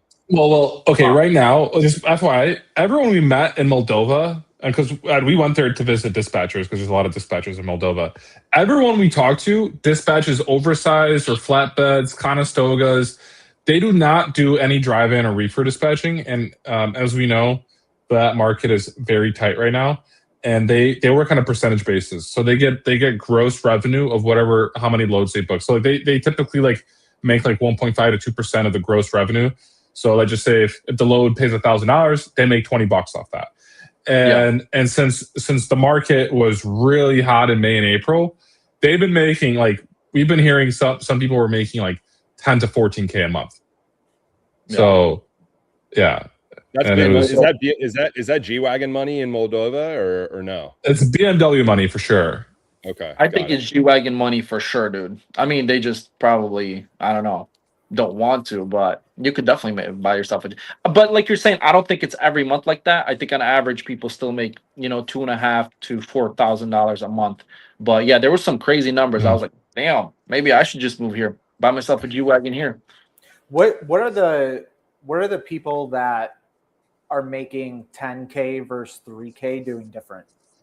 They're hustling. I think they're grinding a lot. Like the guy that was there, I think he's locked in. What he was saying, a huge thing was he actually built up relationship with the broker, so they're moving a lot of freight at once. So if he's got 5 trucks, right, he's moving them all at the same time from one spot to another spot. Makes his life a little bit easier. Yeah. So it's grinding, but it's building up the relationship where 1 call equals 5 bookings instead of 5 calls equal 5 bookings. I think it's very much so money related. So I think there's a few factors to this. Well, for example, one of the guys that like made I think like 12K last month made like 2.5K like 3 months ago, and so like this is an outlier because it was a really good month, and he got a couple more drivers. So it depends on how many drivers are you dispatching. So the more drivers you dispatch, a higher gross. So if you're dispatching 10 trucks, you're going to make a lot more than someone that's dispatching 3 trucks. That's one obviously point. Another point was, I mean, we met like a lot of great people, but we also heard about some of the stuff that's like, kind of sketchy stuff. Like there's definitely people that are cutting rates for owner operators and they get a percentage of that. So let's just say they also make money off of that. Not everyone. So even the guy last month that made 12K, he wasn't cutting any owner operator or only any rates per se. He just had a really high gross from the number of trucks and loads that he booked. And so I guess there's a few variables to it. But I would definitely say just like with it being Blitz Week last month and rates just being really high, especially for flatbed, Conestoga, oversized shipments, you're able to hit that. And if that's going to continue, time will tell. Because, it's like you're typically, I guess, outsourcing to Moldova because it's lower cost. But if you end up paying 14K, because a lot of these companies they're working with are American companies. And so like, if they're paying 14K for dispatching, they could probably find someone in America for the same amount, right? So it's time will tell. It depends on how the market continues. But if you're making 14K in Moldova, you are grinding. You're working probably like 20 hours a day. You're grinding. Are these dispatch operations? Do any of them utilize AI in interesting ways? So when we were with Serge from Colvin Group, so Serge has 50,000 followers on Instagram, and he's been posting videos himself, like booking trucks for over a year. And Serge is great. He does everything by the book. So basically, and the reason why I say that is also because like he's unique because his clients are trucking companies in the US, and like his company, like they can't actually cut even rates if they wanted to. Let's just say that. But Serge is also just an outstanding guy, like really good person. But so like he's had companies reach out to him, like factoring companies have reached out to him. There's one factoring company called Basic Block that reached out to him because I think they're doing some AI agents now. They wanted to partner with Serge to basically be like, hey, we want you to use our AI agents for dispatching. In the videos, that too. In the videos and whatnot, and he wasn't too interested in it, so he decided not to do it. Why? Why? What? They're great people. Yeah. What's that guy's name? No, Basic Block is great. Taylor, yeah. Yeah. Yeah. It's we gotta get him on. I'm actually curious. What's Serge? We gotta get Serge on. We gotta book him, Paul. He's gonna come on. Book them both. Ed, if you've got an equity position in Basic Block, you need to disclose your conflicts of interest here in our guest right now. Yeah, Just straight love. Just straight love. Yeah, no, I mean, I'd just be curious, like, it's because I know there's a lot of savvy developers that are Eastern European. Like there's a lot of Ukrainian developed engineers, and so they're some of the best, right? And so I'm just curious if any of that like energy has diffused itself into the overseas dispatch office. So I think Well, the one that we were at, they actually have like a whole IT office where they're building, I think, IT stuff. I'm pretty sure. So I'm yeah, sure it has something to do with AI. Route One does. Route One. Yeah. Yeah. And yeah, I mean, Serge said that he would eventually want to get into like some kind of IT product because he does have an audience on TikTok. He's got like 90,000 followers on TikTok, 50,000 followers on Instagram. So his videos are good. He's like, brokers just call him and he's like calling about your truck. He's like, he quotes them like fucking triple whatever they want, and then calls them like a moron when they don't. I mean, the videos are so good. I mean, it's not like mean. It's very like, this is what I need. You know what I mean? It's business, right? Yeah, it is business. It is business. He's got the truck. They got the load. So they gotta. That's how you gotta move it. If the price makes sense, it makes sense. Yeah, it's going to be interesting to watch the next couple months. Like, Bob, what is? I'm just curious, like what you're seeing from like like diesel prices. Like, how do you think about like how the cost of diesel like affects your business? Obviously, it just makes stuff more expensive. But like, how do you think about that? Also, Bob, we can't see you. I don't know, but we can't see you on video. Let me see. I don't know. My thing was breaking up. Is it better now? We can't see you, but if you can reply to Reed then. That's weird. My phone is like glitching up or something. I mean the diesel kind of went up and it's kind of stayed the same, so we got used to it. The rates went up a little bit, so now they're kind of covering most of that cost. So it doesn't bother you that much. No, not really. For us, it's more like book better loads, and then get them done sooner, I guess. Are you excited for the next half of the year, for the rest of 2026, Bob? As a trucking company owner? Are you bullish, Bob? I'm definitely bullish. Diana just actually texted me because she heard me, but our average right now is $5 a gallon for gas, and it used to be $2.50 a year ago. So it literally doubled. Was it really that cheap a year ago? I didn't realize. Yeah. So it was 2.5 and now it's $5 an average. So literally pretty much doubled. I am bullish. I'm very bullish. I think the market is going to be hot, but I feel like it's going to be a struggle with just drivers, With getting good drivers. Getting good drivers, yeah, and doing all that. Yeah. I honestly think if this keeps up, I think the whole market and the whole attitude is going to switch completely than what it is right now. I think right now it's like, I think all the brokers are realizing like, shit, okay, maybe the market is switching and maybe we shouldn't have been that pushy. Yeah, cargo theft and all that is very important, but the freight still has to get moved in. And maybe some of these carriers that we blocked for no reason, for not tracking or some BS, maybe we should have blocked them.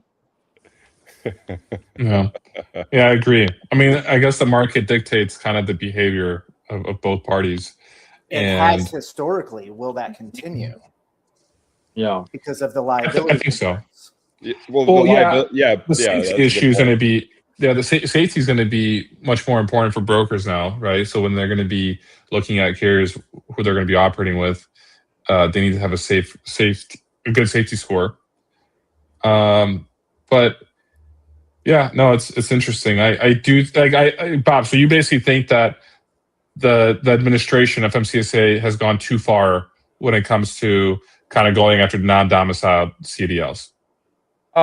Yeah, when it comes to non-domicile first, I just think they went too much all at once instead of actually like targeting specific, bad players. They actually threw everyone in the same bucket or in the same net, and now there's going to be a huge kind of fallout. That's what I'm thinking is going to happen, because I don't think they realize that it's actually, there's going to be a lot more drivers coming in, but it doesn't mean that those drivers are more qualified. If you're getting people that are straight out of jail or something like that, then go drive a truck, I don't know if they're the better drivers. Just because they know perfect English doesn't mean that a driver is better. Mm-hmm. Yeah, right? I You could agree. have. I'm not trying, but you could have whatever. I'm not even gonna go in there. I was gonna make a joke, but yeah. I gotta jump in a minute, but Paul, you mentioned something that I'm interested in your and Bob's take. You had mentioned, there becomes an inflection point of pay that makes it compelling to kind of bring back to the States. And as those folks start making, U.S. salaries, why not just insource that again? Why do you think businesses, and I'm really referring to logistics companies because I see this most, like, why do you think that they have such a difficult time spending more money to make more money?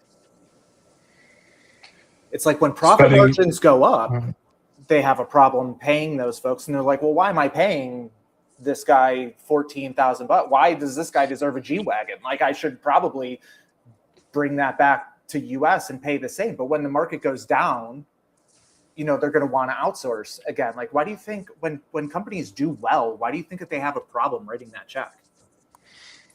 I think it's just the mindset is this is not going to last forever. So it's like, it's good right now. The market's good, but it's going to flip eventually. And so like, it's more stable to probably just outsource or have. And I mean, you see this at brokerages a lot. Like the market's really good, people are making really good money, and all of a sudden, hey, the commission structure has changed, and boom, like you're making half of. And it's a great question.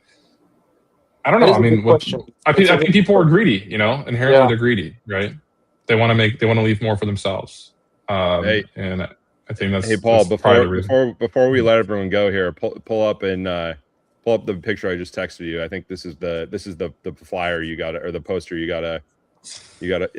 All right, I'm gonna pull it up. Reed, and I got a question for you too. Once we look this up, we gotta get Michael on here in a second, but keep going. Okay. Go ahead. Go ahead, Bob. Yo, so this thing you guys posted today in Freight Caviar newsletter, the House panel advances $200 million for truck parking. Have you seen that, Reed? I have. What does that exactly mean? I believe it's like a government grant, that it's like a grant program where people can they're out. Bob. Breaking news, yeah. Bullish. All right. 100%. Yeah, no, it's just federal grant money that's going to be allocated to projects. I believe there's like a criteria to like apply. I don't know exactly, but but it's part of the I'm pretty sure it's part of the highway bill, if I'm not mistaken. Yeah. So yeah, I know So about do it. they still need to pass a few more things in order to like get these grants out? Or Yeah, the highway bill is, I think it's like finalized in like September or something like that. Okay. Yeah. So see you, Ed. Thanks for coming on, brother. See you guys. We'll have you back soon. See you, dude. See you. Yeah, I think it's finalized in September. I don't know where it stands. You want mute? I can't hear you. Huh? What's up, Bob? Hey, Michael. What's up, What's going on, guys? How are you? How you doing? I'm doing Good well. morning. How about you guys? I agree with Bob. I'm bullish. I think things are gonna, and to answer your question that Ed had, I think that some of it is, you're right, Paul. Some of it is greed, but some of it, that's why you see the big push towards the variable comp because of the up and down, like you talked about, right? So. They'll offer people the variable comp to deal with the peaks and valleys, right? So, and I think the cost of cash has gone up, right, to borrow money. And, I think people a lot of times don't understand what it costs them to operate a business, right? And look, like on general numbers, right? So it says somebody's making 15% margin. Usually their expenses hit 11 to 12%, so they've got a 3%. So sometimes those salaries make a big difference. But that said, what I find really interesting is people will spend, and I know we're off topic, but people will spend tens of thousands of dollars and even more for software, but they won't invest it in their people, whether it be salaries or training. And let's be honest, most of us who operate brokerages are pretty similar, right? We like to think we're unique and different, and maybe we have some differentiators, but most of us are pretty similar. And what separates you is your people. So if you invest in your people, that's going to make a lot of difference when things get difficult, both in negotiating with carriers and as well as new business with shippers. So I agree. My 2 cents for what it's worth. Yeah, definitely. I agree. And Michael, there was some big news that came out this week. I'm going to pull up this FreightWaves article here because I know you're involved in this acquisition. So PE firm Open Road Ventures acquires intermodal 3PL double stack. First of all, I think the name double stack is an amazing name. I love it. I think they did a great job with that.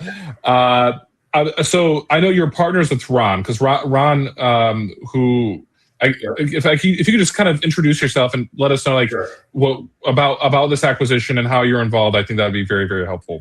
Yeah, I appreciate it, Paul. One of the first things I want to do before I do that real quick is we're not really a PE firm. We have a PE structure, but it's not necessarily a PE firm.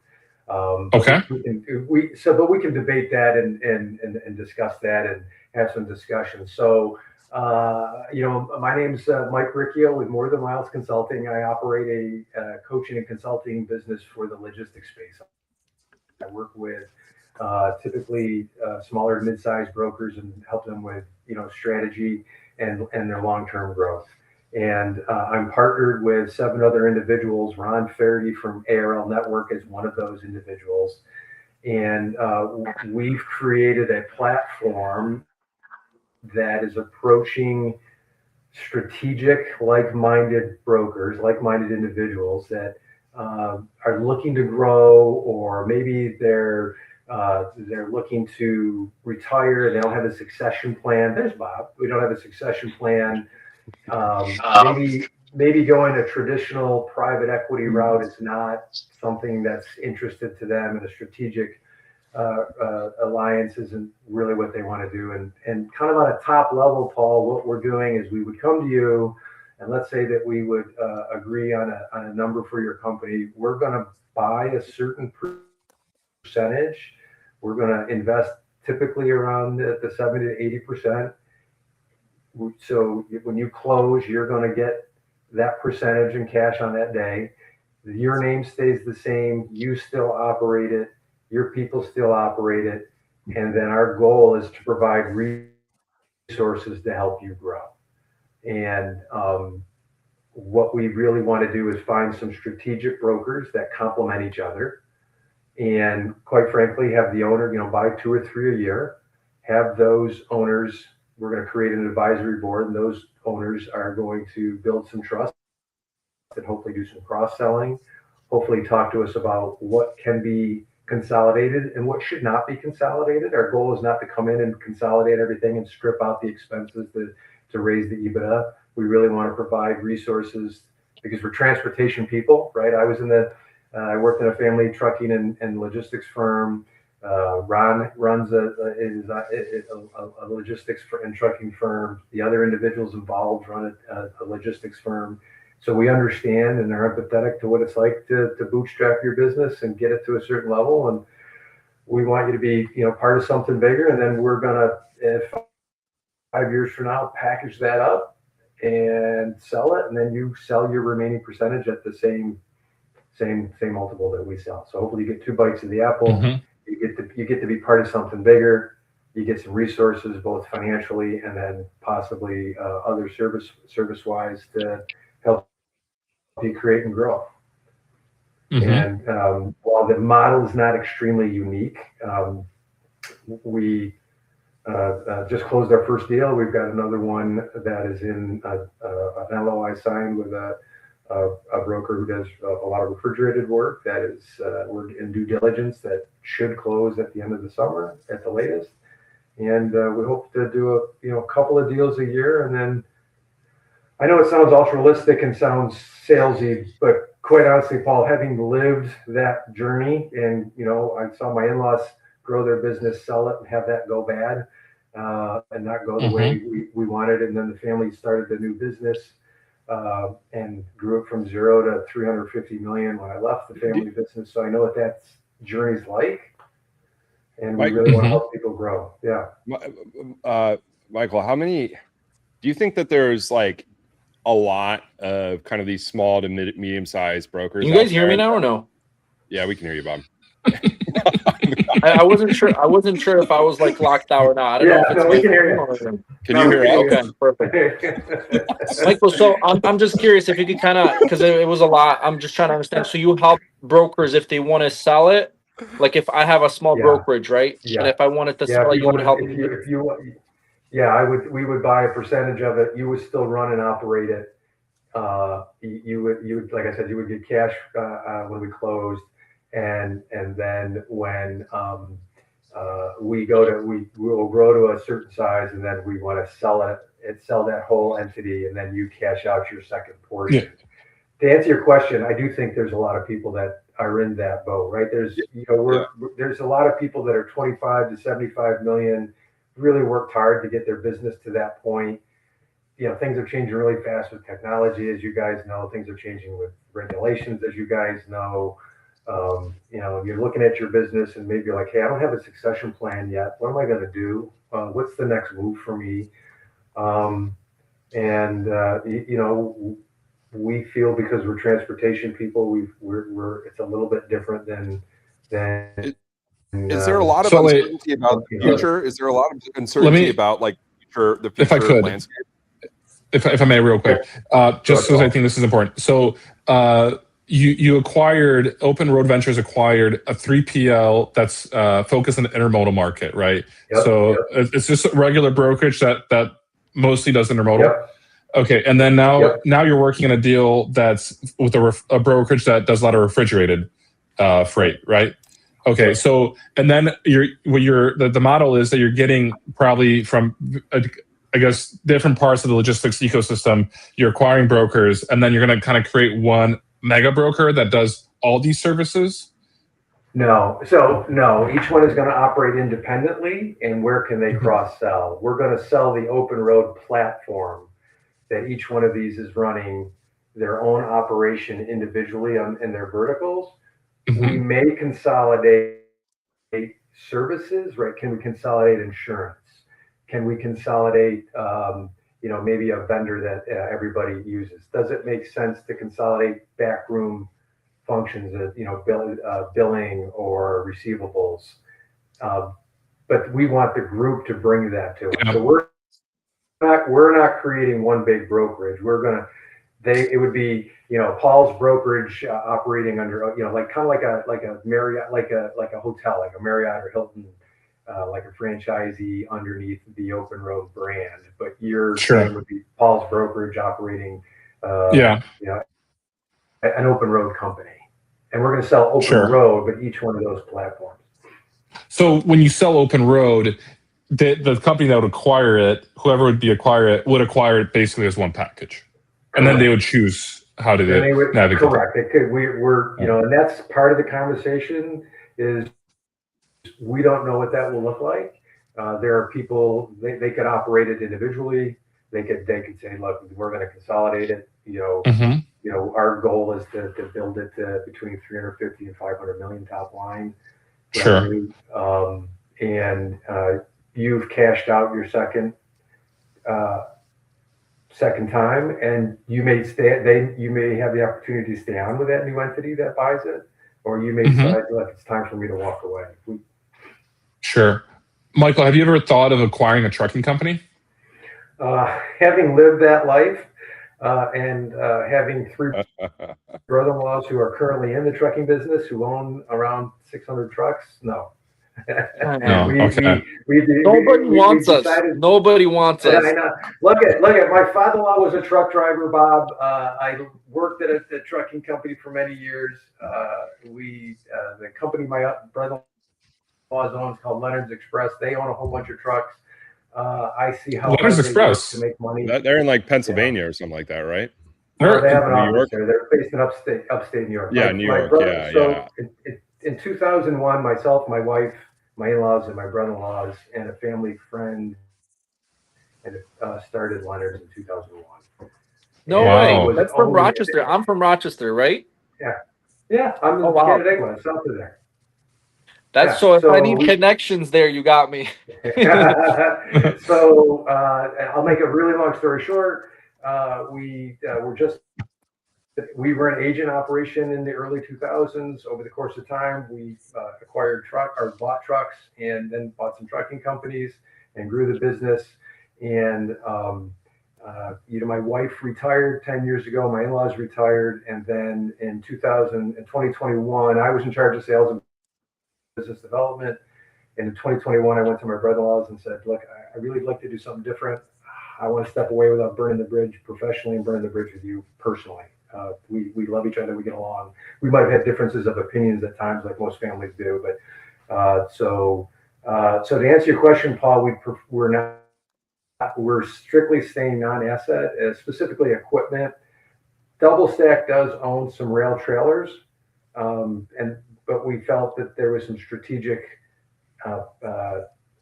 benefits to having those rail trailers, but we're staying away from the assets at this point in time, as far as trucking companies at this point in time.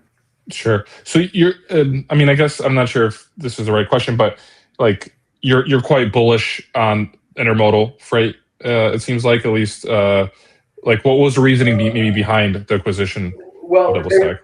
There's a couple reasons. One we felt we wanted as I told you, a diversity of services, right? And they have some unique services that they provide in the automotive industry, and they have some direct contracts with railroads. So we felt that we didn't have to deal with a wholesaler, so we could save some money there. And we knew the individual who operates it runs a really good business, that if we could find some other non-intermodal companies, he could provide that service for them, and there would be an opportunity to do that. We're bullish for, I think, the same reasons you guys have been talking about, right? We're bullish because fuel isn't going down anytime soon. Being a truck driver is all of you know, is a hard life, and trying to find good quality truck drivers is difficult. It just is. That's 100% true. Right, it's not for the faint of heart. Bob, I've had I've had a lot of truck drivers in my office when they didn't like a customer that I had. Right. I can tell you that we had an open door policy, and they had no problem using it. But it's a difficult deal, and so we felt that you're going to see, from a cost perspective, freight move to intermodal as much as it can, where it makes sense. I recognize there's peaks and valleys with what shippers do. And right now everybody is trying to, because of the Montgomery case, move to assets, and is, I think, overreacting a little bit. But we think there's going to be consolidation. We think there was a lot of people who came into the industry, built their business, are looking to figure out the next step, and if we can find the right partners, help them grow. And quite honestly, Paul, if we can help them grow, help them make some money for what they've earned, and then we'll make some money as well. I won't be disingenuous. I'm an investor. We're gonna make some money, but the goal is really to partner with them and figure out how to help them grow and be part of something bigger. Yeah. Nice.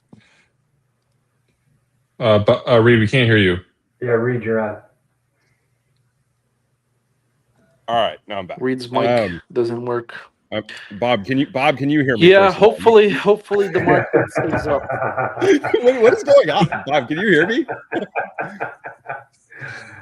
Yeah, he can hear you. What is that? But, Bob, can you? Okay, whatever. Hold on, Bob. Reed, you got a question? Yeah, I do. Hold on. Why? So when you go around and you talk to these companies, like, I'm sure every story is unique about why they're interested in working with y'all or considering an exit, in general. But like on the succession plan sort of thing, like, what are you hearing, just anecdotally in these companies? Like, why do they not have succession plans? Like, is it like family doesn't want to be in the business? Is it like, what are you hearing? I'm just curious. A couple of things. I think some of it is just not. I don't want this to sound negative. When you're building your business and you're smaller to mid-size, a day turns into a week, turns into a month, turns into a year, right? You're just getting through the day, and at the end of the year, your turnaround. It's like, how did I get here? Could be good, could be not so good. Doesn't have to necessarily be bad. But you're not thinking intentionally or strategically because you're just trying to get the bills paid. You're trying to make a little bit of money. And so kind of what I do in my coaching, not kind of what I do in my coaching business is try to help people step out of that and really think about where you want to be, what's your current state, where you want to get to. You're getting to a certain size where you now have to start thinking a little bit more strategically versus operationally and tactically. And that's a hard transition, right? It's easy for me to say because I'm not in it every day anymore. So I have to be conscious of that. But what I'm hearing is really two big things. Man, time went quick on me, and I'm now 60, and I'm not ready to call it quits. And it's really time to start thinking about this. And they're starting to think about it now. So some of it is they do have a plan, and this was the plan. Okay, I'm 60, and this is what I wanted to do all along was exit. And I'm interested in kicking the tires and learning about open road ventures to see what is your structure a good structure for me. So some of it is that. Some of it is definitely family. They don't want to be in it. It's a hard business. You guys know it. I'm going to date myself. It's my 39th year. I don't know whether it's a disease or an addiction. But we've all heard the story. You go to a conference and to a logistics conference, and the guy or gal on stage says, how many of you have kids? And everybody raises their hand. How many of your kids how many of you do you want your kids to be a truck driver? Or work in the logistics business. Logistics did get sexy a little bit when COVID hit, but if you think about up until then, no one knew what the hell was logistics did, right? No one knew what a supply chain was until COVID. Great caviar made it sexy. That's what it was. Yeah. That's right. In 2020. So I think that's it. And I really think also that they, as the market changes, they're like, okay, maybe this is an opportunity for me to, they start to think about it a little bit. I think. I'm curious, Michael, because let's just say, for example, Bob's a trucking company owner. He's got about 28 trucks right now. And I think he's kind of right now at this phase where he's going from, being really much involved in the business to thinking more strategically. So I'm kind of curious, what would be some kind of potential tips or advice that you would give to someone like Bob, or even anyone that's let's just say a small to mid-sized business owner? Some advice, and also maybe some books or some podcasts they should listen to if they can't afford, let's say, maybe consulting right now. Yeah, it's not rocket science, right? It's really there's all sorts of I think resources. But to answer your question, Paul, I think first of all you've got to find some time to step away, whether it be some night or a weekend, or I'm gonna remove myself. And I'm going to think about, and I'm going to do a little dreaming. It's not corny, but here, what do I want it to look like a year from now? And just like elite athletes, you got a vision. What does that look like? How many trucks am I running? How many people do I have employed? How many? What revenue? What margin? What kind of? Because that's what it's all about. It's not about the revenue. It's about how much money we make. How many employees do I want to have? What does that all look like? And then, quite frankly, you reverse engineer it, right? You're like, okay, if I want to be there in 3 years, what's it going to look like in a year? And then, okay, what are the? Let's break it into quarters. What are the 4 or 5 things I've got to do each quarter to get to there? And then, what are the activities that ramp up to do that? And so, but the problem is, you need. I sound like I'm sorry, but you need someone to assist you with that, whether it's a spouse, whether it's a friend, whether it's a coach, because you're running your business. Right. I do believe to answer. I don't know if any of you've read EOS Traction by Gene Wickman. Great books. I think that breaks it down into really practical steps on how to achieve some of that for smaller businesses if you run it. The book Get a Grip is kind of, for me, what kind of Traction. Let's be honest, is a boring business. It's like reading a textbook in college or high school. Or I enjoyed it. It was really helpful for me. Did you read Get a Grip? Get a Grip. He wrote Get a Grip, and what it is, it's a fictional story about how this company used the traction tools Okay. from EOS. And so for me, that's where it clicked. Got it. So I would say Traction, I think is a good business book. The Patrick Lencioni books, they're small, 5 Dysfunctions of a Team. He's got a couple different leadership and business books that I think give good. It's a fable. Again, it's a story. Sure. The first half of the book is a story that's kind of corny, but then the second half is all the different business tenets that they could use, that they used in that story to help their business grow. What's the name of it? There's called it's 5 Dysfunctions of a Team. I think I've got a couple of them. I've got real quick. I got the 5 Dysfunctions of a Team and Death by Meetings. Death by Meetings. Yeah, Death by Meetings, and I also like Simon Sinek. Start with Why. Right? You got what about that Dr. Seuss book up there? Is that it? I like you like that. Yeah, I like that. That's and then I think this book is a good book. Extreme Ownership. Bob, have you read any business books, Bob? I'm actually listening to what's called the One Thing. So I'm literally in the process. Yeah. Of course. Yeah. I've listened to a bunch and I've read a bunch, like Think and Grow Rich, Rich Dad Poor. I mean, just in the beginning, I read a lot. I've actually started Traction, but I never finished. I remember, Paul, you were telling me about it. It was a really good book, but I've listened to a lot of it. A lot of books. Yeah. No, Bob and I used to be pretty locked in because we used to do podcasts and we would always ask like our guests like what are their best books they recommend for business and then Bob and I would Bob would wake up and run the 5K. Bob, you got to get back into running the 5K in the morning. I know. I got to start running Those again. videos were good. This book, one of my clients, and he works with Ron. It's Jordan Reber from ARL. I'll give him credit. Oh, I know Jordan. Jordan's a good Jordan. dude. I don't want to give him credit, but I got to give him credit. He forced me to listen to this book, and I will tell you, it's a really interesting book. He listens to. I tease him because he listens to books. It's like 1.5 speed, 1.5 times. I'm like, dude, just listen to it at its regular pace. And he doesn't read.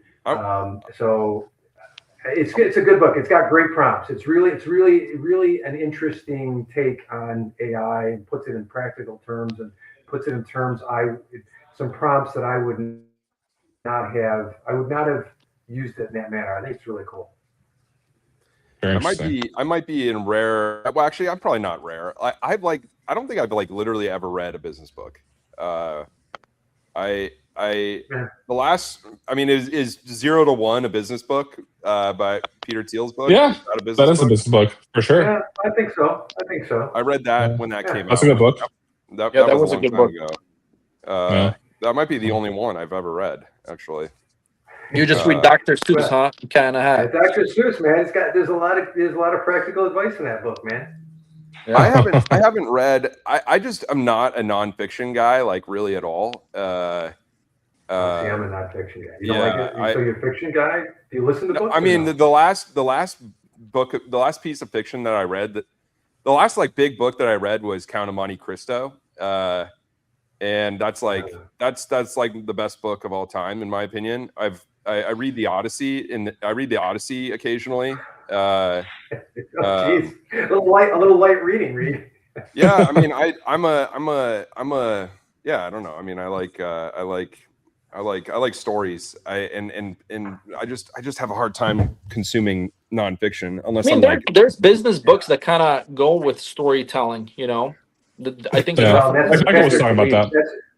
Yeah. Patrick Lencioni's books are stories. A couple of the books. There's a few good. Also, 10x not 2x is a good book, right? I don't know if you've read that. It really talks about focusing on. It's called 10x not 2x, or it's I can't think of the author, but is it by Grant Cardone? But it really talks about you should put your foot. 20% of you should be focusing on the 20% of your business that's going to produce 80% of the results. Yeah. I really like the Nike book. I forgot what it was. The Shoe Dog by Phil Knight. I read the Shoe Dog. It was good. Yeah, that's a great book, and that's a business book and also a story. Right, good story. So, Yeah, it is a really What's it good called? story. The Nike It is. what? Shoe Dog. Shoe Dog. Shoe Dog? By Phil Knight. Yeah, it's the founder That's like of a Nike wrote it. that's a biography, really. I mean, Yeah, it's yeah. yeah. I listened to Elon's Autobiography. biography. That's like the only biography I've listened to in a while. There we go. Cool. Well, Michael, it's 10 a.m. Central Time, so we're finishing up our show. I appreciate you joining us. Would love to hear more from you in the future about your story with Leonard's Express. I think you have a lot to offer our industry. So thanks for joining us last minute, and definitely would love to do a podcast in the near future with you. You let me know. You guys got my email now. I'm happy to chat with you about it. That Leonard's journey combined with the TIA journey was a good time. I look back at it actually with fond memories. It's like anything else, right? Everybody's got their scars, but the scars make you stronger, and all in all, it was good. So be happy to at any time that you think is appropriate. Thanks, Mike. Thanks, Michael. All right, Appreciate thanks, guys. See you guys. Thank you. Take care, everyone. See you, man. Yep. See you. Take care, everyone. Yeah. Peace. Yeah. Are you drowning in invoice chaos? Stop digging through inbox threads and email attachments to piece together your AP process. ePay Manager centralizes invoicing, document audit, and payments in one controlled system. Enjoy more clarity and less chaos with ePay Manager. Learn more by going to epaymanager.com.